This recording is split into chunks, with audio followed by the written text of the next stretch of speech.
Muy bien, vamos a continuar, familia. ¿Y qué debemos de hacer? Continuar. Amén.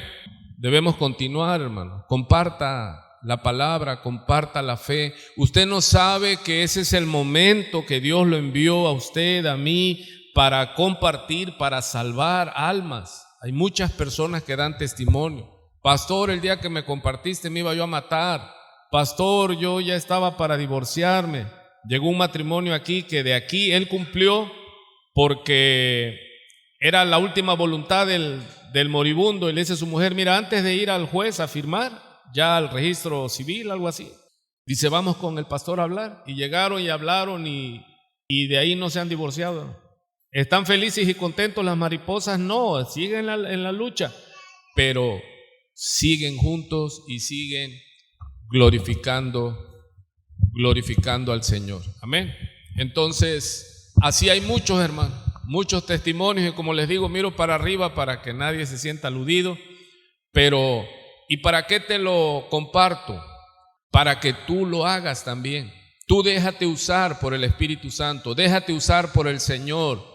Sé sensible cuando Él te dice compártele. ¿A cuánto les ha pasado? Yo sé que a muchos de nosotros nos ha pasado de que a veces estamos muy cansados, no queremos hablar, nos ha ido mal, y Dios nos pone una persona ahí que en nuestra vida hemos visto y nos dice: háblale de mí, comparte tu testimonio. No necesitas ser un teólogo, hermano. Comparte lo que Dios ha hecho en tu vida. Comparte lo que Dios ha hecho en tu vida. No necesitas grande, o sea, hermano, es grandioso. Tú dile: mira, mi vida era así, ahora es así, he nacido de nuevo, como dice Mario, y es algo de lo que vamos a ver. Ok, todavía nos queda un tiempo para meditar en la palabra, ¿sí? Sí, la pandemia está, confiemos en el Señor. Confiemos en el Señor, hermano, aleluya. Y esforcémonos. Como aquellos que dicen: no, es que el Señor me va a sanar. Le digo: y ya estás en restricción de alimentación y todo. No, yo como de todo, pero Dios me va a sanar. Le digo: luego hablamos, porque igual su enfermedad no es metabólica, es química cerebral. Hay que cuidarse, hermano, y encomendarse a Dios. Es que nos va a tocar, sí, cuando nos toque, pero que no llegues por irresponsable, sino que llegues porque es la voluntad de Dios. Amén. Muy bien. Miren entonces qué hermoso, hermano. Vamos a predicar, vamos a Zacarías. ¿Qué hacemos nosotros, hermanos, en esta iglesia? Y yo le enseño a los pastores que quieren trabajar conmigo y a los líderes, le digo: vuelve a la palabra, no te muevas ni a izquierda ni a derecha. Y recuerde que la emoción es fluctuante, pero la convicción permanece, hermano. Y somos una iglesia que ha apostado a eso, no a exabruptos emocionales, sino a la palabra, porque lo hemos probado, hermano. Conozco mucha gente emocional, pero no está. Porque el emocional es ambivalente, hermano, es bipolar. Un día sí, un día no. Pero aquel que está firme en el Señor, aquel que la palabra ha hecho rema en su corazón, aquel que ha marcado el Señor con su palabra, ese ya no se desvía, hermano. Y es lo que estamos trabajando en esta iglesia. Nuestro movimiento se separó de otros movimientos más explosivos emocionalmente, y aquí lo que se está sembrando es la palabra. Somos la iglesia bíblica del Señor Jesucristo. Esta iglesia tiene que ser conocida como una iglesia bíblica. Cuando te digan: ¿tú con quién te congregas? Con el pastor Gustavo. No, ahí están muertos espiritualmente. Estamos ardiendo para el Señor, aleluya. Y han caído muchos, hermanos, y nosotros seguimos firmes. Y eso quiero para usted, que usted no lo mueva la emoción, sino que usted se maneje en convicción. Creí, por lo cual hablé, aleluya. Y han pasado los años y seguimos ¿qué? Firmes en el Señor, para su gloria. Muy bien. Estamos en Zacarías capítulo 12 y quiero darle lectura a la palabra. Por si no ha leído Biblia, le voy a leer la Biblia. Usted relájese, no se relaje mucho a modo que se duerma, pero bueno. Dice Zacarías capítulo 12, profecía de la palabra de Jehová acerca de Israel. Pesha. O sea, ¿qué es esto? Peso, es una palabra de peso, dice aquí la escritura. Cuando Dios manda una profecía es una palabra pesada, hermano. ¿Sí? Es algo que tiene una carga. Hermanos, Dios, y debe ser carga en nosotros cuando Él dice, id y haced discípulos. Esa es palabra de Dios, esa es profecía de Dios, y en nosotros debe hacerse una carga, un peso que no nos deje vivir hasta que no lo hayamos hecho, hermano. Nosotros debemos de compartir. Miren qué hermoso es. Él me dijo que iba a venir, pero me dijo, en cuanto pueda, pastor, dice, voy, me dice Mario. Digo, sí, no hay problema, Mario. Y vino, hoy me habló en la mañana, tempranito, me dice, pastor, ¿puedo ir hoy? Le digo, sí, le digo, no hay problema. Fue el plan de Dios, hermano. ¿Y qué nos recuerda? Que hay que hacer evangelismo. Mira, usted ya véalo desde el punto civil. Este hombre iba a matar a una persona y a su esposa. Ya tenía el arma y todo, porque él maneja arma en el rancho. Y él no conocía de Dios, ya tenía todo, hasta el contacto para empezar a irse a Estados Unidos. Iba a vender lo que pudiera vender. Y ese fin de semana llegamos nosotros, hermano, a tener un retiro espiritual, y ahí lo alcanzó el Señor. O sea, eso no es de mucho valor. Se salvó cuánta gente, hermano.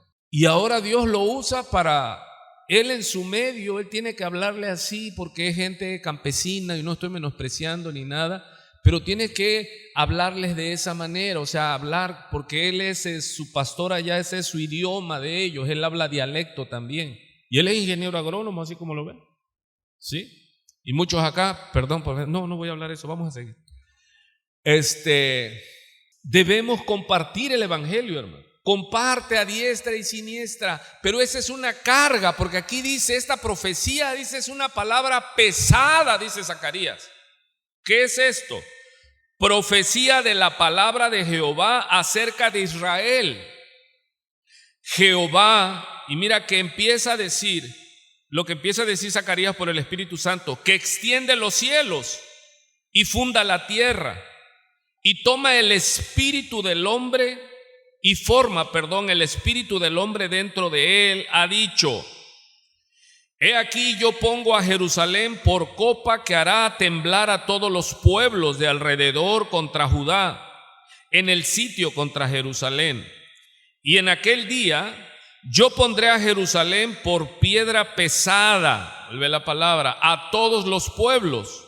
Todos los que se la cargaren serán despedazados. Bien que todas las naciones de la tierra se juntarán contra ella. Mire, en aquel día, 5 veces, hermano, vamos a escuchar en este relato, en aquel día. Cuando usted escucha en la Biblia, en aquel día, por lo regular hace referencia a el día grande de Jehová. ¿Cuál es el día grande y terrible de Jehová? El día que viene Cristo a destruir a las naciones que se levanten contra Israel, quiere decir contra la iglesia, contra el pueblo de Dios. En aquel día, dice Jehová, heriré con pánico a todo caballo y con locura al jinete, mas sobre la casa de Judá abriré mis ojos, y a todo caballo de los pueblos heriré con ceguera.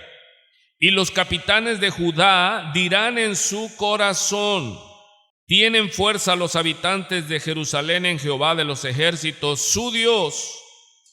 Viene de nuevo, en aquel día pondré a los capitanes de Judá como brasero de fuego entre leña, y como antorcha ardiendo entre gavillas, y consumirán a diestra y a siniestra a todos los pueblos alrededor, y Jerusalén será otra vez habitada en su lugar en Jerusalén. Y librará Jehová las tiendas de Judá primero, para que la gloria de la casa de David y del habitante de Jerusalén no se engrandezca sobre Judá. En aquel día Jehová defenderá al morador de Jerusalén. El que entre ellos fuere débil, en aquel tiempo será como David. Dice esta misma palabra también. En aquel tiempo, dice, el que fuere frágil, tambaleante, débil de piernas, dice, especialmente de los tobillos, al fracasado, ¿Cómo estábamos? ¿Cómo te sientes quizás hoy? Débil de piernas, de tobillos, frágil, derrotado. Yo ocupo una palabra en hebreo que es fracasado. Dice que en aquel día, cuando Él venga sobre su pueblo, el fracasado, el débil, será como David. ¿Me está oyendo? ¡Aleluya! Con Cristo, hermanos, Él vino y fracasados y endeudados y amargados y miserables y destituidos. Pero cuando Él llegó nos hizo como David. ¡Aleluya! Hay alguien vivo esta mañana, esta tarde, dice que cuando Él llegue, hermano, diga el débil, fuerte soy. Diga el pobre, rico soy. ¿En quién? En Jesucristo. Amado, Él transforma las vidas. Dios nos habla y nos manda un hombre y nos da el testimonio. Él dice cómo estaba. Él era un borrachito, tenía una riqueza inmensa, le dejó su papá. Me dijo, pastor, venga, se lo doy en comodato usted. Si yo fuera otro, hermano, me lo como vivo. Le digo, no, hijo, nada más préstamelo para cuando venga. Y siempre le dejábamos su ofrenda y comíamos. Pero ¿qué quiero mostrarte? Él era un hombre derrotado, problemas de matrimonio, quería matar a la mujer, él y la mujer adicta. Llegabas ahí y en lugar, veías esa tierra tan rica y veías los botes de cerveza y botella. Y tú decías, ¿cómo es posible? Y sus niños pequeñitos, hermano. Pero Dios llegó allí y al fracasado lo hizo como David. ¿Cuántos dicen, ese soy yo? Hay alguien que diga, aquí está uno que estaba fracasado, endeudado, derrotado, frágil, débil, miserable, y llegó Él y mi vida cambió. Aleluya. Y ese es el principio. Por eso nosotros celebramos, hermano. Aleluya. Porque Él es el que transforma y esa es promesa de Dios. Vamos a seguir leyendo porque esa es la predicación expositiva. Leo el texto, explico el texto y aplico el texto y nos vamos. Yo creo que el recalentado ya se acabó. Volvemos de nuevo al verso 8, hermoso. Y ocupa la palabra casal. Alguien tambaleante, dice. Débil de piernas, específicamente de los tobillos. Al débil, al enfermo, al fracasado en aquel día. Jehová defenderá al morador de Jerusalén. Hermanos, ¿Él va a fortalecer a cualquiera o qué leemos allí? Aprendamos a leer al morador de Jerusalén. O sea que es para los judíos, para los hebreos, para nosotros también, que moramos a la sombra del Altísimo, el que mora a la sombra del Omnipotente, a Él y en Él. Por eso decía yo, gloria a Dios cuando decía Mario, y fortaleceos en el Señor y en el poder de su fuerza. Yo decía, amén, amén, esa es la palabra. Mi fuerza es Él, hermano. En Él es mi roca, mi castillo, mi ciudad amurallada, mi alto refugio. En Él soy fuerte, en Él me levanto, en Él puedo de nuevo volver a comenzar. A su nombre. Verso 9, y repite, y en aquel día yo procuraré destruir a todas las naciones que vinieren contra Jerusalén. Vamos a un tiempo aquí. Usted dice, exegéticamente, ¿de qué está hablando? A Israel. Y es una promesa para la parusia, para la segunda venida, para el día cuando venga ya no Jesús, hijo de José, o como se dice en hebreo, el Mesías ben Yosef. O sea, Jesús es el Mesías, pero en el Antiguo Testamento no le nombran Jesús, le nombran el Mesías, ¿sí? Mesías ben Yosef, o sea, Mesías, el que viene es el hijo de José en su primera venida. En su segunda venida es Mesías ben David. Él ya viene como el león de la tribu de Judá. Él ya vino como el siervo sufriente. ¿Me estoy explicando? Pero en su segunda venida, que es la que habla aquí, ya vendrá Él como el Mesías ben David, o sea, el Rey de reyes, Señor de señores. Y Él va a venir y va a aniquilar a todos los enemigos de Israel, literalmente, pero también Él va a aniquilar a todos los enemigos de la iglesia. ¿Y va a ser para todos? No todos los judíos van a ser salvos, no todos los hebreos van a ser salvos, no todos los habitantes de la tierra van a ser salvos, solamente los que se refugian en el Señor, los que su fuerza es el Señor, solamente los que se han arrepentido, son los que serán fortalecidos para ese día grande, en aquel día. Y luego viene y dice algo hermoso, verso 10: y derramaré sobre la casa de David y sobre los moradores de Jerusalén espíritu de gracia y de oración, y mirarán a mí, a quien traspasaron, y llorarán como se llora por hijo unigénito, afligiéndose por él como quien se aflige por el primogénito. Verso 11: en aquel día, aquí ya van 5 veces en este capítulo, en aquel día, es para confirmar de que está hablando de qué día. El día del juicio, el día de Jehová se conoce también, el día grande y terrible, dice, el día que el Señor se agota la paciencia y entonces las naciones van a beber la copa de la ira de Jehová. Hermano, Jesús bebió la copa de la ira de Dios por nosotros, los que creemos, para que ahora nosotros tomemos la copa de la misericordia de Dios, de la reconciliación. En aquel día, 5 veces vuelve a decir en aquel día. Mire, en el estudio bíblico hay reglas, hermano. Yo cuando quiero encontrar una verdad central en la Escritura, veo la palabra que se repite. ¿Sí está oyendo? La palabra que se repita, el concepto que se repita, ese es el mensaje. El mensajero es el que, en este caso, Zacarías, pero el mensaje Dios lo da.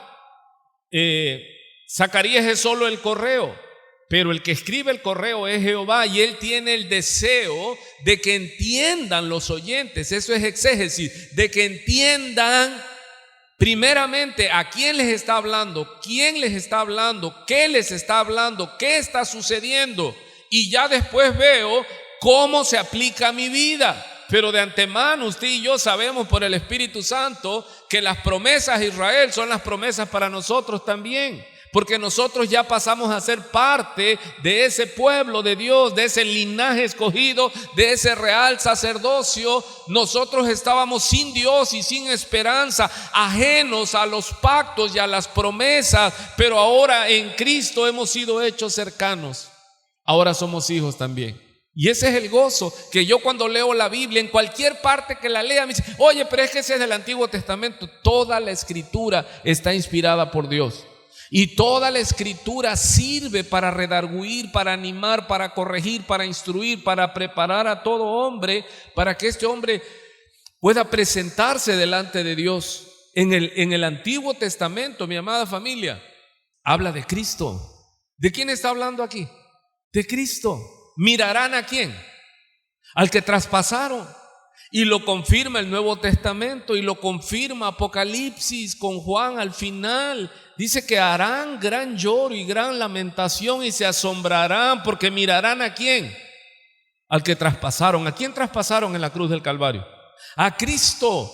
Pero Él está hablando de la segunda venida, de la parusia, donde todo ojo le verá y toda rodilla se doblará, y toda lengua, todo idioma, todas naciones, no solo hebreos, confesará que el que viene es Jesús, el Hijo de Dios, y dará gloria al Padre. Aleluya.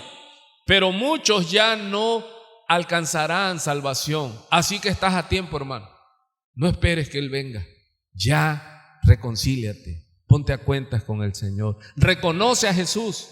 Mire qué triste, hermano. Los hebreos, ellos sabían. Ellos iban a la sinagoga para alimentar su alma, su cuerpo. Ellos leían, no estaba el Nuevo Testamento, y leían de la promesa del Mesías. Y ellos esperaban al Mesías. Pero ¿cuál fue su tragedia? Como mucha gente cree en Dios, pero no conoce a Dios. Ellos creían en un Mesías Salvador para Israel, pero no lo conocían. A lo suyo vino y no lo conocieron. No hay peor cosa, no hay cosa más terrible que decir que conocemos a Dios, que creemos en Dios, pero nunca le hemos conocido. No conocemos a Cristo. Pregunto, ¿conoces a Jesús? ¿Es tu Señor? ¿Tienes una relación personal o de oídas? Como dijo Job. Job fue quebrado. ¿Para qué? Para conocerlo. Porque Job, cuando entendió todo, dice: de oídas yo te conocía. Él hacía sacrificios, él guardaba la ley, él hacía sacrificios por sus hijos, por todo, dice, porque han de haber pecado. Pero él reconoce, dice: mas no te conocía, de oídos te había oído. Pero ya cuando él es quebrantado y le es revelado, dice: mas ahora mis ojos te ven. Y cuando tus ojos le vean, entonces serás quebrado, entonces serás quebrantado, entonces le adorarás. Dice: mas ahora mis ojos te ven y me arrepiento en polvo y ceniza. Esto es lo que significa: mirarán al que traspasaron. Siga leyendo. ¿Cuántos dicen: esto es hermoso? Esto es hermoso, hermano. ¿Y qué le estamos poniendo al Espíritu Santo? Yo creo en el Espíritu Santo, creo en el mover. He visto milagros, he visto prodigios, he visto manifestaciones tremendas, pero siempre les enseño, no es nada más en el vacío. Entiéndalo, el Espíritu Santo se mueve con base en la palabra. Usted tiene que poner la palabra y el Espíritu la usa para convencer de pecado primeramente, para redarguir, para preparar, para crecer, para que tú digas: wow. Porque dice en 1 Corintios 10 que todo lo que le pasó a Israel, y está escrito, es para nuestro ejemplo. O sea, no podemos obviar el Antiguo Testamento. El Antiguo Testamento está escrito para nosotros. Porque hay gente que es solo neotestamentaria, y cuando le hablas del Antiguo Testamento: no, pero ese es de la ley, es que los mandamientos, eso es religioso. Hermano, eso es legalismo, te dicen. Platiqué con una persona, me dice: pero es que eso es legalismo, los 10 mandamientos, pastor. Estamos en el tiempo de la gracia. Le digo: escúchame, casi que le digo: criaturita, escúchame. Los mandamientos, para aquel que no sepa, es la ley de Jehová, pero no salva. Si yo te digo que haciendo la ley salvas, soy legalista, soy fariseo, judaizante. Yo te digo: los mandamientos no salvan. Los mandamientos muestran que usted nació de nuevo, que tiene el poder de Dios, el Espíritu Santo, para poder cumplir la voluntad de Dios. Los mandamientos no salvan. Salva cuando es revelado Cristo. Y entonces nos quebramos, hermano, y lloramos, y de ahí nos esforzamos en conocerle y ponerlo por obra. ¿Sí se entendió? Así que no digan: no, los 10 mandamientos, eso es de la ley. No, Cristo llegó y dijo: no he venido a abrogar la ley, sino ¿a qué? A cumplir. Y todavía subió el estándar porque estaba muy contaminada de tradiciones de los fariseos. Le dijo: no es de que nada más vas a la iglesia y no amas, tú no estás cumpliendo la ley. Continúo. ¿Me estoy explicando hasta aquí, hermano? Es con el cambio de horario de culto. Son las 12, ¿a qué horas debo de acabar? Sigue diciendo, voy de nuevo al verso 10. Y derramaré sobre la casa de David y sobre los moradores de Jerusalén. Está hablando específicamente ¿a quién? A Israel. Espíritu de gracia y de oración. Y mirarán a mí a quien traspasaron y llorarán. Mire la obra del Espíritu. El Espíritu te hace ver a Cristo y luego lloras. El que llora sin ver a Cristo, pues debemos seguir orando por ellos. El que llora sin conocer a Cristo, llora por su conciencia, por su necesidad. Pero aquí estamos hablando que los ojos que ven al Señor, mire, los ojos sirven para 2 cosas: para ver y para llorar. Cuando usted ve a Cristo por obra del Espíritu Santo, usted llora. Usted llora. Cuando yo vi a Cristo, hermano, y no estoy hablando con los ojos físicos del Espíritu, Él abrió mis ojos. Ahí está mi esposa de testigo. Lloraba, hermano. Lloraba y lloraba. Vivía yo en una colonia acá, el Playón se llama, gloriosa colonia, ahí nací. Y me iba yo temprano, ya bien vestidito, planchadito, con mi uniforme a refinería, hermano. Iba yo por el malecón y literalmente iba yo aullando. ¡Ay! ¡Ay! Porque olía. ¿Sabe que el alcohólico, el drogadicto, el que fuma pierde su... No olía yo nada. Pero cuando Dios abrió mis ojos, dice, mirarán al que traspasaron. Y abrió mis ojos, hermano. Lloraba y lloraba. Sentía la brisa en mi piel que estaba allá. Y la gente me veía, hermano, y yo caminaba y yo me quería hacer fuerte. ¡Ay, ay! ¡Gloria a Dios! Y es lo que dice la profecía: y mirarán a mí, dice el Padre. ¿Cómo? Sí, dice él. Dice, en aquel día habrá ¿qué? Gran llanto en Jerusalén. ¿Por qué habrá gran llanto en Jerusalén? Porque entonces los judíos que creían y creen en el Mesías, pero ellos tienen, los rabinos tienen esta doctrina, este concepto, que hay dos Mesías. El Mesías ben Yosef y el Mesías ben David. O sea, Mesías, el siervo sufriente, que es el que iba a venir, pero cuando vino ellos lo mataron, ellos no lo reconocieron. Pero en ese día, cuando venga Jesús, por el Espíritu Santo serán abiertos sus ojos de los israelitas, porque ellos necesitan convertirse al Señor. Y ellos lo van a ver. Y entonces van a reconocer que no hay dos Mesías, sino hay un Mesías, que vino como el Cordero de Dios. Y ellos van a ver a cuando venga el mismo Mesías, pero como el Rey de Reyes, Señor de Señores, con espada en la mano, y van a recibir la ira de Dios. ¿Están entendiendo? Los que hoy rechazan a Cristo, ahora ya no judíos, sino habitantes de todas las naciones, cuando Él venga, se van a dar cuenta. Y van a lamentar. Y van a decir ¿qué? ¡Ay! Si era cierto lo que decían. Era verdad, era verdad, era verdad. Jesús Nazareno, el que murió en la cruz del Calvario y fue sepultado y resucitado y ascendido a los cielos y estaba sentado a la diestra del Padre. Sí, Jesús Nazareno es el Mesías de Dios. Y entonces llorarán, pero será un lloro ya terrible. Hermano, no hay mejor lloro que cuando Dios abre nuestros ojos ahora en vida y somos reconciliados con Él y podemos ver a Jesús. Veo a Jesús, veo al Señor en mi vida, veo al Señor en mi caminar, lo veo a Él. ¿Y qué haces? Lloras, hermano. Lloras y lloras y lloras. ¿Por qué? Porque Él cambió tu vida. Ves el testimonio que viene Mario, y yo me aguantaba allá atrás, hermano. O sea, porque me pasaba todo y yo digo, Señor, veo tu gloria, veo que no ha sido en vano el caminar, el sufrir, el padecer, el que te maldice. Pero es cuando, para dos cosas sirven los ojos, para ver y para llorar. Y cuando ves a Jesús y empiezas a adorar, no necesito, como dice ese canto, nada más. Tú eres todo para mí. O sea, vienes aquí, Dios abre tus ojos, puestos los ojos en Jesús, el autor y consumador de la fe. ¿Y qué haces? Lloras. Lloras y no lloras de luto, no lloras de tragedia. Lloras porque es verdad.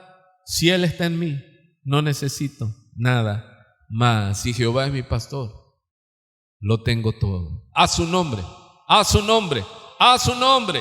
A su nombre, pero es una obra del Espíritu Santo. Él abre tus ojos y entonces tú miras al que traspasaron. ¿Quién es el que traspasaron? Se llama Jesús. Él murió en la cruz del Calvario. Y entonces tú ya no vas a beber la copa que Él bebió, sino vamos a beber esa copa del pacto, de la reconciliación. Aleluya. Dice más.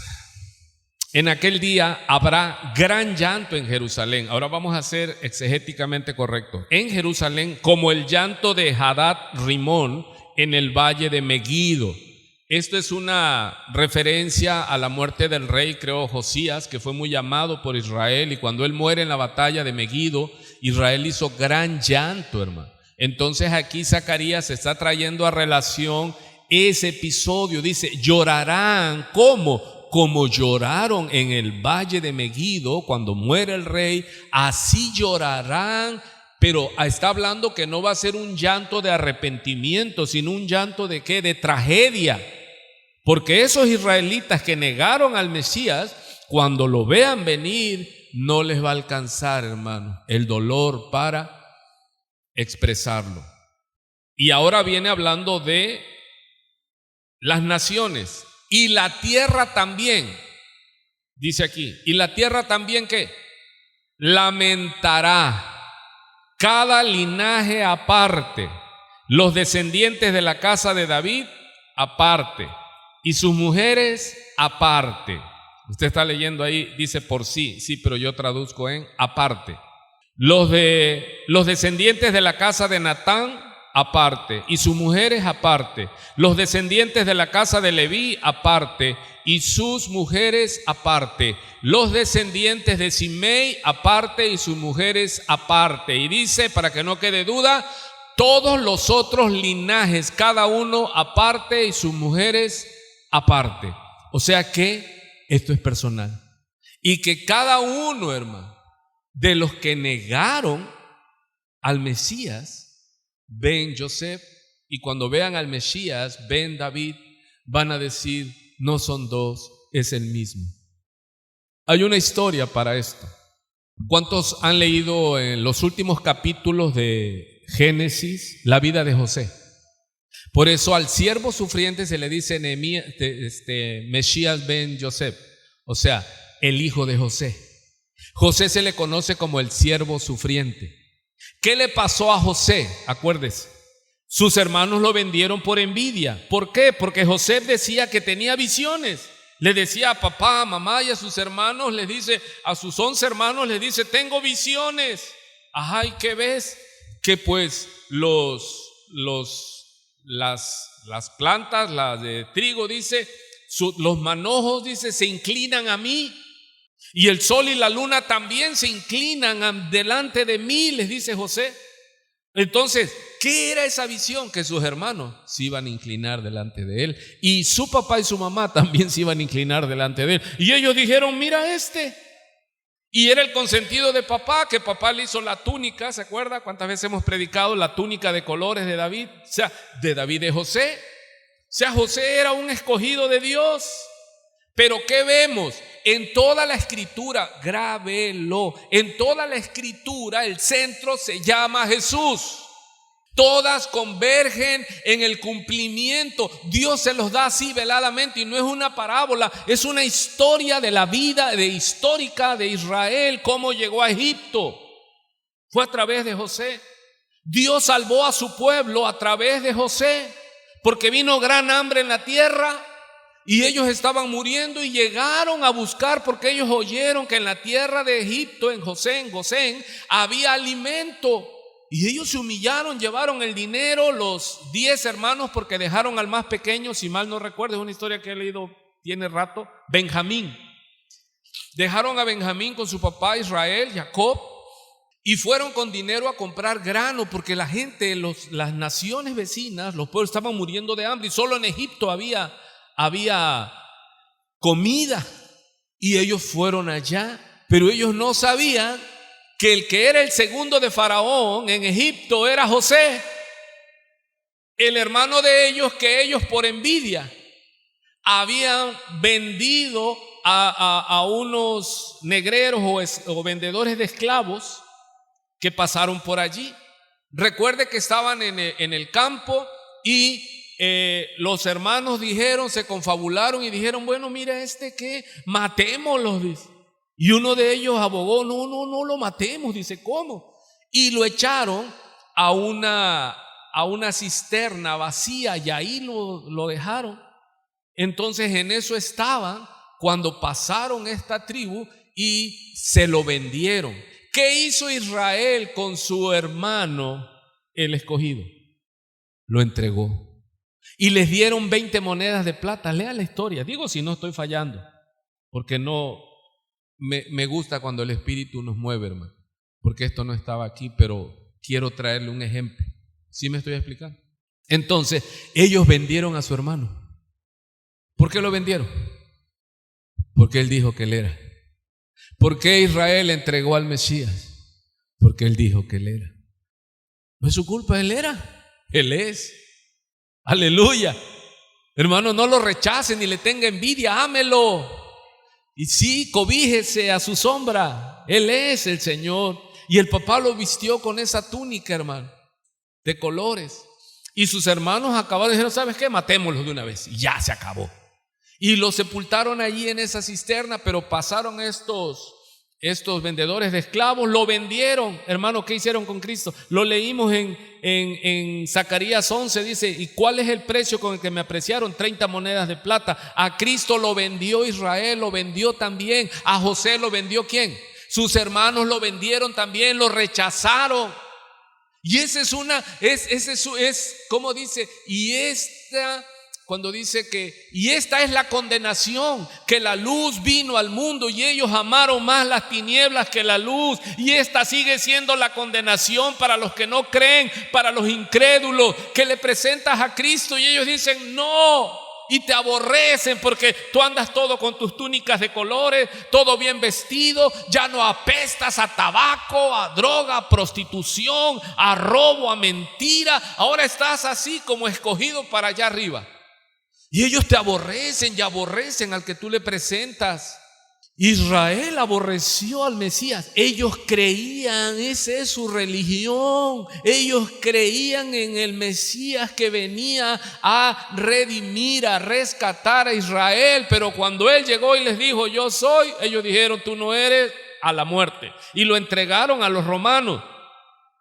Y aquí los hermanos de José, cuando él se levantó y dijo, no sé qué Dios va a hacer conmigo, pero estoy teniendo estas visiones. Y ellos se encendieron en su ira y dijeron, mira, ahora sí, este va a reinar sobre nosotros. Nada, a la muerte con él.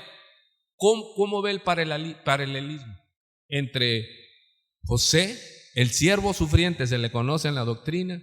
Ese es el Mesías, esa es figura del Mesías. Mesías ben José, el siervo, he aquí el Cordero de Dios. Entró en un pollino, ¿se acuerdan que lo leímos? Entonces, lo venden, hermano. Y empieza ese peregrinaje. Lo acusaron falsamente, lo echaron a la cárcel, prácticamente estuvo muerto. Ellos tomaron sangre de un animal y mancharon la túnica y se la llevaron a Jacob, a Israel, a su papá, y le dijeron, una mala bestia lo mató. Y fue un dolor grande para Jacob. Y ellos de ahí lo entregaron y ellos sepultaron y dijeron, aquí no pasó nada, pero Dios no olvida. Y entonces vemos que José llegó a Egipto, fue siervo de Potifar, un egipcio. ¿Y sabe qué edad tenía aproximadamente José? 17 años. ¿Qué edad tenía Zacarías cuando vino de Babilonia? 17 años. Jóvenes, no esperes a ser un viejo como yo para decir, ahora sí me voy a entregar. No, entrégate ahora. Now, perdón, se me sale el inglés. Ahora. No, cuando ya esté grande. No, ahora. José, a los 17 años, hermano, empezó su calvario. Lo llevan sus propios hermanos. Que me entregue el enemigo, vale, pero mi propio hermano, sus propios hermanos lo entregaron. A los que vino a salvar, lo rechazaron y lo entregaron. Llega, es siervo de Potifar. José era un buen tipo, por lo que dice la historia, y la mujer de Potifar lo vio y lo deseó. Y un día preparó todo, premeditación, alevosía y ventaja. Despidió a todos, les dio su día. Hoy es día feriado, hoy es día de asueto, váyanse. Quedó solo y se encerró a José y le dijo, y quiso tener relaciones con José, y José no quiso, hermano, y ella se le abalanzó. Y esa túnica, como le dio problemas a José, se la arrebató y José salió desnudo, huyendo. Hermano, no importa cómo, pero huya. Si no puede comer dulce, no se meta a la dulcería. Tomará el hombre fuego en su seno sin arder. Hermano, no se meta en situaciones difíciles. Le doy un adelanto, mire. ¿Qué es lo que dice en el verso 11? ¿Tiene su Biblia abierta? No salga de Zacarías 12. Habrá gran llanto, dice, y la tierra lamentará. Cada linaje aparte, los descendientes de la casa de David. ¿Qué está diciendo? Los reyes, el rey. Los descendientes de la casa de Natán, profeta, rey y profeta, diga. Los descendientes de la casa de Leví, sacerdote.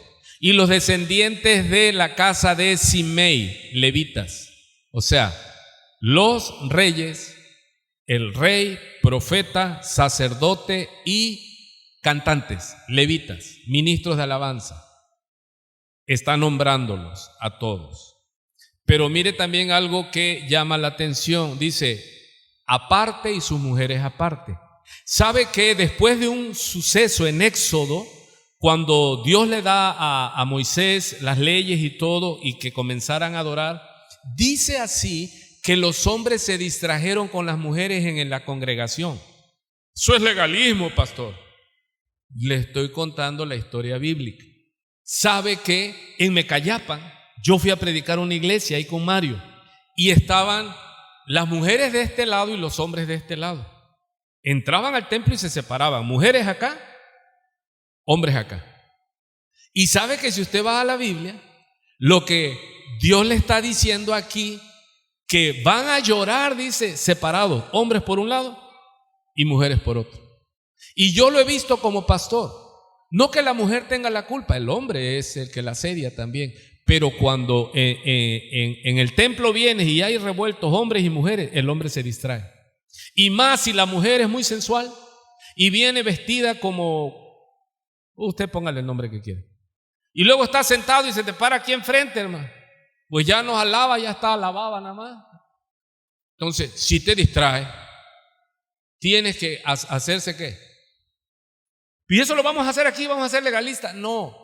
Pero yo les digo, mire hermano, si entras a la iglesia tienes libertad y estás al lado de una mujer que está descuidada, está toda así, y luego empiezan a alabar y hacen ra. Muévete. Yo me muevo, hermano, me voy por otro lado. Digo, no, ¿por qué? Porque este momento es para ¿quién? Es para Dios.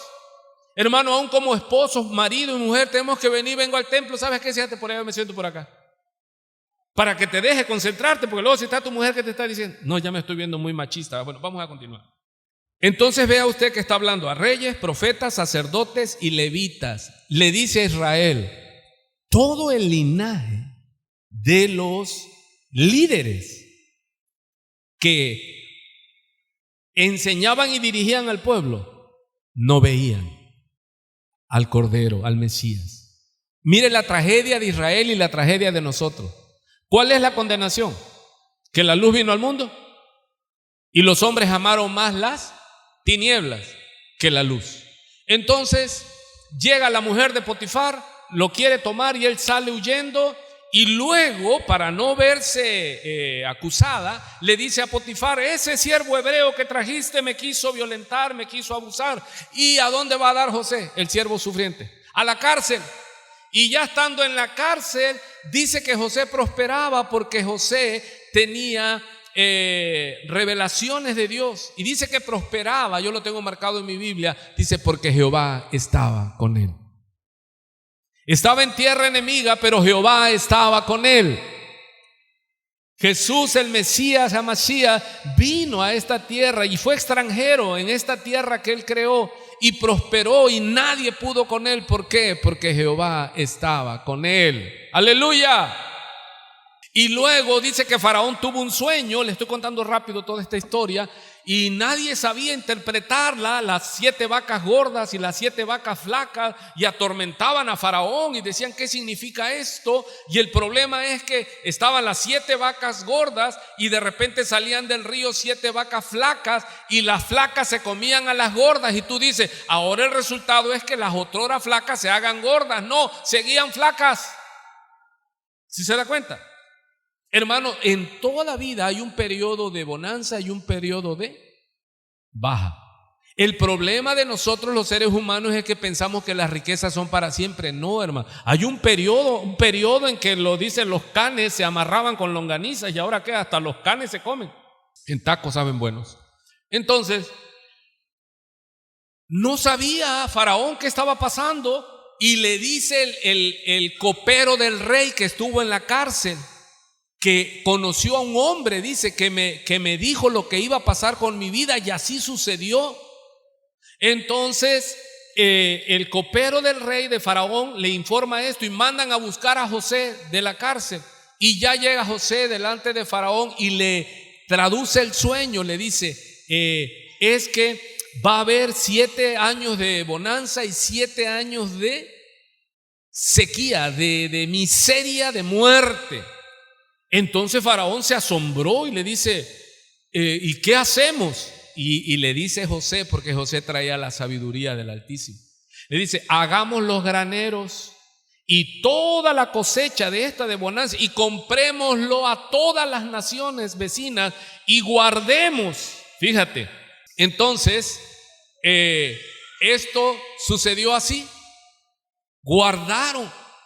Se asombró de tal manera Faraón que dijo, tú eres el segundo, después de mí tú. Y mandó que a José, el que venía vendido de los hermanos, el que fue sacado de la tumba, lo entronó. Y no hubo más grande que José en Egipto. ¿Y qué sucede? Que los hermanos no sabían. Llega entonces los 7 años de sequía, de hambre terrible. Hasta Israel estaba padeciendo. Y entonces Jacob, que es Israel, le dijo a sus hijos, vayan a Egipto, compren, ya ellos llegan. Y José los ve. Ellos ya no lo conocían, porque José había cambiado mucho. De 17 años que tenía, ahora ya era un hombre adulto y ya vestía diferente, era el poderoso en Egipto. Y llegan los hermanos y lo ven, y él sí los conoció. Y ya les preguntó por su papá Israel y por el hermano que no habían llevado, por Benjamín, porque Benjamín y José sí eran hermanos de papá y mamá. Los demás conforme eran con otras esposas, pero al final se criaban como hermanos. Pero al que él amaba a José era a Benjamín, al más pequeño. Y él les dice, sí les voy a dar, lleven grano, lleven esto, lleven el otro, pero para saber si no son espías, dice, me dejan prenda. Se queda uno de ustedes y cuando regresen me traen al hermano pequeño para que yo vea que es verdad que no son espías. Porque ellos le dicen, somos 2 hermanos, hijos de Israel, de Jacob, y uno no aparece, dice en la escritura, no aparece, y el más pequeño se quedó en casa. Ellos no sabían que el que no aparecía era quien estaba delante de ellos, José. Y por eso al Mesías, el siervo sufriente, se le llama Mesías ben Yosef. Y es lo que los rabinos entienden y dice, el que vino, el que murió en la cruz, es el siervo sufriente. Porque conocer que viene un Mesías no es lo mismo que conocer al nombre del Mesías en persona. ¿Cuántos conocen que Dios envió un Salvador? ¿Cuántos saben? Tú preguntas al mundo, sí, Cristo que murió en la cruz del Calvario. ¿Lo conoces? Te van a decir que no. Y aunque te digan que sí, por su fruto, tú te vas a dar cuenta que no lo conocen. Entonces, mire qué tremendo, hermano. Y José empieza a meterles presión a ellos, les amarran los costales, se los suben a sus cabalgaduras y él les devuelve el dinero que ellos llevaban para pagar. Y ellos se espantaron, dijeron, mira, el dinero ahí está. Y regresaron para decirle y devolver qué había pasado. Y José todavía les dice, es que ustedes sí son espías y esto y el otro. Y ya es cuando les dice que traigan a su hermano, porque cuando ellos se vuelven a ir, él les da la copa de José, les dice que la oculten en uno de los costales de sus hermanos. Y ya cuando iban avanzando en la travesía, le dice a su siervo, ve y acúsalos porque de robo. Y ya dejan preso a uno, hermano. José mismo lo estaba haciendo. Pero dice la escritura, eso está en Isaías 44, Génesis 44 en adelante, léalo al rato en su casa, habla de Jesús. Y cuando José ve a Benjamín, dice que ya no se aguantó. Se metió a llorar, dice, a su habitación. Y ya cuando salió, se revela a sus hermanos. Ellos conocían a José, pero ya no lo conocían así, como rey de Egipto. Y entonces él se revela y se ponen a llorar. Y ellos tenían miedo y se nos va a matar, dice, yo soy José, dice. Y ellos se pusieron a llorar. Esto es lo que está hablando Zacarías. Dice que cuando vean a Jesús, al que traspasaron, imagínense los 11 hermanos que habían vendido a su hermano José, verlo como Dios lo guardó, lo libró de la muerte, lo sacó de la tumba y le dio un nombre que es sobre todo nombre, para que en el nombre de Jesús se doble toda rodilla de los que están en los cielos, en la tierra y debajo de la tierra. Y entonces tus ojos se abrirán y llorarás y dirás, sí, él era. Pero como dijo el centurión, el soldado romano, cuando lo atraviesa con la lanza y sale sangre y agua, y dice, verdaderamente este era el Hijo de Dios. Y yo les digo, no, este no era, este es el Hijo de Dios. Él es el Cordero de Dios. Y sí vino como Cordero sufriente. Y más vale que lo acepte, porque en la otra venida dice que vendrá a destrucción. Y entonces muchos, de hecho todas las naciones, van a reconocer que al que rechazaron es al que viene, pero ya no habrá segunda oportunidad. ¿Y dónde estará la iglesia cuando venga ese día terrible? Vendremos con él, porque esta es la doctrina del rapto. ¿Estamos pasando tribulación? Sí. Pero antes de que Cristo venga a la tierra a destruir, Él va a levantar a su iglesia. ¿Estás preparado para volar? ¿Traes boleto? No lo pierdas. Entonces, dice que José ya no aguantó, hermano. Mira, a los que lo querían matar, dice que José se echó al cuello de ellos y lloraba, hermano. Pero fue que lo quebró cuando vio a Benjamín, el más pequeño. Y después cuando llega su padre ya no se aguantó y se echó a los brazos de su padre a llorar. Imagínate cuántos años y ya lo tenían por perdido. Y los hermanos le decían, José, perdónanos. Él dice, no, dice, ustedes no me entregaron. Fue Dios, dice, para preservación de Israel. Porque Israel no fue desaparecido porque en Egipto Dios lo guardó. Y se hicieron una gran nación. Y luego es la historia del Éxodo. Pero qué hermoso, porque José les dice, no, esto sucedió porque es el plan de Dios para preservación. Así que vemos esta historia tan hermosa, hermano, tan grandiosa, que no lo echemos en saco roto. Yo oro, yo ruego a Dios que Dios abra tus ojos y puedas ver al Mesías. Antes de que venga, hermano, Él ya vino, puedas verlo. Y iba yo a predicar así, tomando esa base porque está hermosa. En aquel tiempo serán como David. Hermano, este es tu tiempo. Ya Él ya vino. Pero ya Él no vino a destruirte, vino a darte vida. No esperes a que Él venga y te destruya. No, Él vino a darte vida. ¿Y qué es lo que Él dice? En aquel día, dice el verso 8, Zacarías 12. Vamos para terminar con esto, porque a algunos ya se les bajó el azúcar, porque ahora es cambio de horario y no han comido. Ya también está cansada. Dice el verso 8. En aquel día Jehová defenderá al morador de Jerusalén. Hermanos, es para Israel, pero también es para ti. Dile al que está a tu lado, Jehová es tu defensa. Dile al que está a tu lado, hermano. Yo sé que ya estás cansado, pero yo también. Dile, Jehová es tu defensa. Jehová es tu defensa. El que entre ellos fuere débil. Hermano, ¿hay algún débil aquí? Dice, el que entre ellos fuere ¿qué? Débil. Pero en aquel día, en aquel tiempo. Ahora aquí ya no ocupa la palabra día, ¿se da cuenta? Sino tiempo. En aquel día es el día del juicio, pero en aquel tiempo son sucesos. Hermano, ¿cuándo llegó Cristo a tu vida? ¿Y tú eras qué? Eras débil. Pero llegó Él y te hizo, dice, ¿quién? ¿Como quién? Como David. ¡Wow! Te hizo rey como David. Te hizo vencedor. La traducción es cashal. Dice alguien tambaleante. Yo dije, ese era yo. Tambaleaba por el alcohol.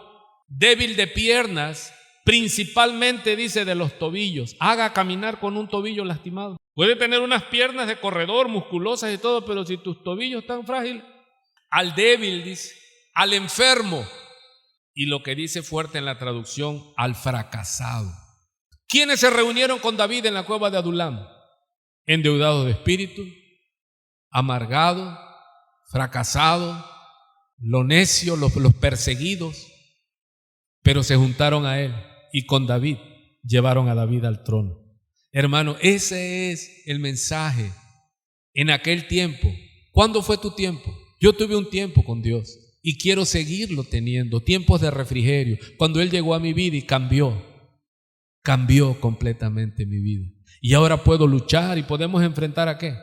La enfermedad. Podemos enfrentar los problemas, las acusaciones y más cuando ya estamos en esto, hermano. El diablo, que es el anticristo, cuando habla de que las naciones es el anticristo, es las naciones que se levantan contra la iglesia, pero Jehová pelea por nosotros. Él es el que nos guarda. Y dice así tan hermoso: en aquel día